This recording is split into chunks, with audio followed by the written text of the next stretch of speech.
Hi, my name's John. I'm going to tell you about what my life was like before Christ. So, to be fair, I've not led a particularly difficult or challenging life, not in comparison to many, but I always found it difficult. I guess I came from a broken home. Parents split up when I was quite young. I've had lots of issues with social problems, keeping friends as well. There were troubles at school, where I really struggled to go and to stay there sometimes. Again, just anxiety. My father was an alcoholic for many years, and there's bits of neglect in there. I started to lose the capability to cope with the different things that were going on in my life. So I, as many do, turned to drugs as a bit of a coping mechanism, to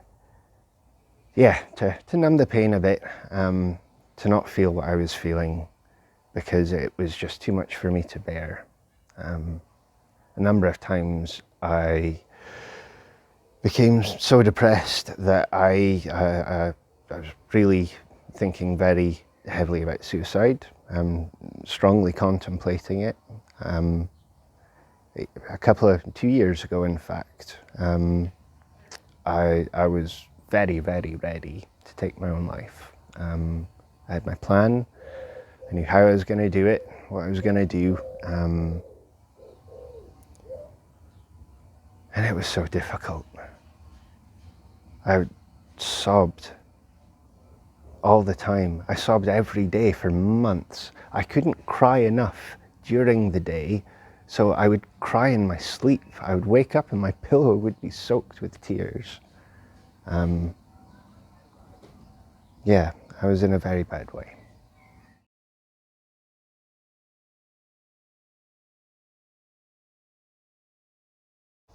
So, after nearly 40 years of dealing with the cycle of depression, anxiety, drugs, maybe being okay for a little while, but only for the cycle to repeat again. Then things changed for me when I decided to turn my life over to Jesus. So I can remember just having a bit of a random conversation with my mum on the Bible, and she's not a woman of faith herself. And she asked me, "Hey, have you ever read the Gospel of John?" And I said, "Well, I don't think I've ever read any of the Bible, actually." I'd already built my preconceptions of the Bible, of what it was, of who wrote it, of who it was about, how corrupt it was, all that kind of nonsense. But I'd never actually taken the time to sit and read. So, as my mother suggested, I started with the Gospel of John. And I instantly fell in love with him. The Gospel of John is so beautifully written, and it really shows Jesus, the love aspect of who he was. And immediately I started to cry, but not because I was sad. It was tears of relief, maybe even tears of joy.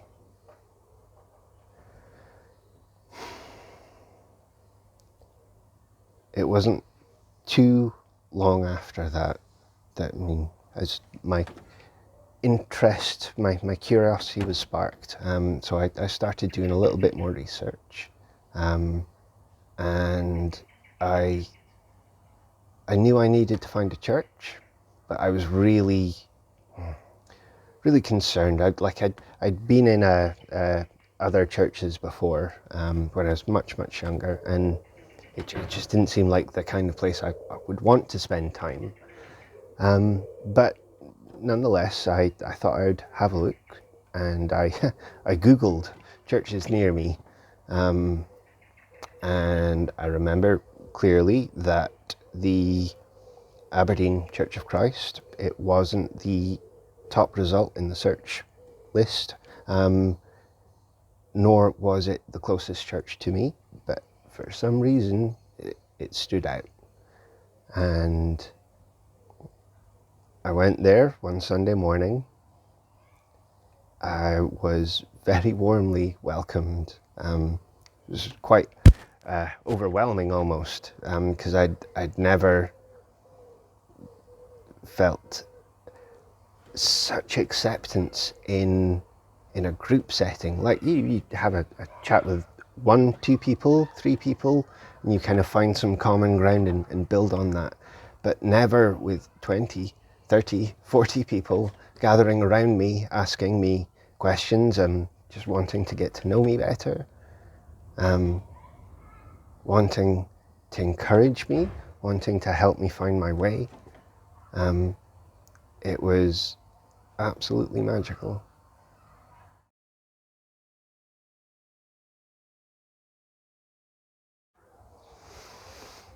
And now, what are things like following meeting Christ? Well, after going to church, I remember talking with one of the men who decided to kind of take me under his wing. We still go and get coffee every Wednesday morning, coffee and cheesecake, and we just talk. So he helped to build me up and encourage me. I remember saying, "Oh, but I can't come to Jesus like this because for this reason and that. Look at me, I'm so dirty."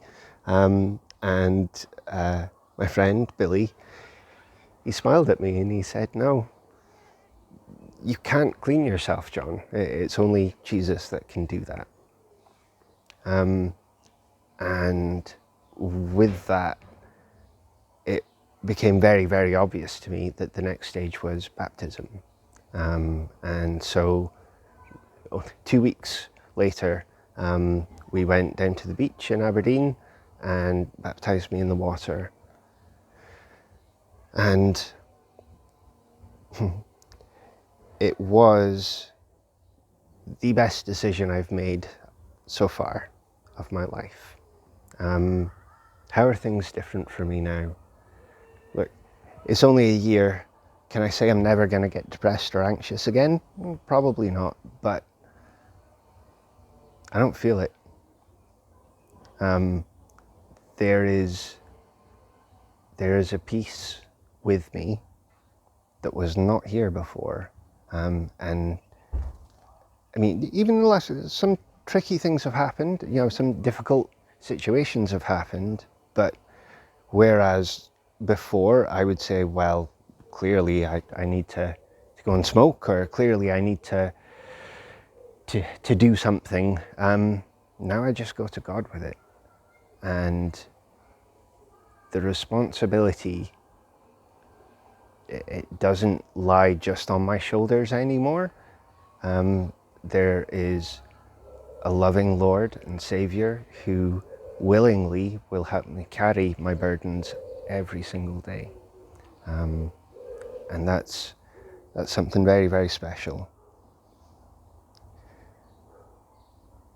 So two years ago, I was an anxious wreck. I didn't want to leave the house. I didn't want to talk to anyone. I was considering suicide every day. I was miserable. But following my baptism,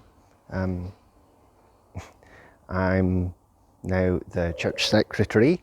I've revived the men's breakfasts. I've been involved in the song planning team in a prayer and fasting event that we had at church. I've spoken on Zoom as a result of that, been invited to speak in Liverpool, to coming in and staying with strangers, really. Something I would never have considered, because that was just way too far out of my comfort zone to even contemplate. There's just no go. But now, can I say it's easy? Easier.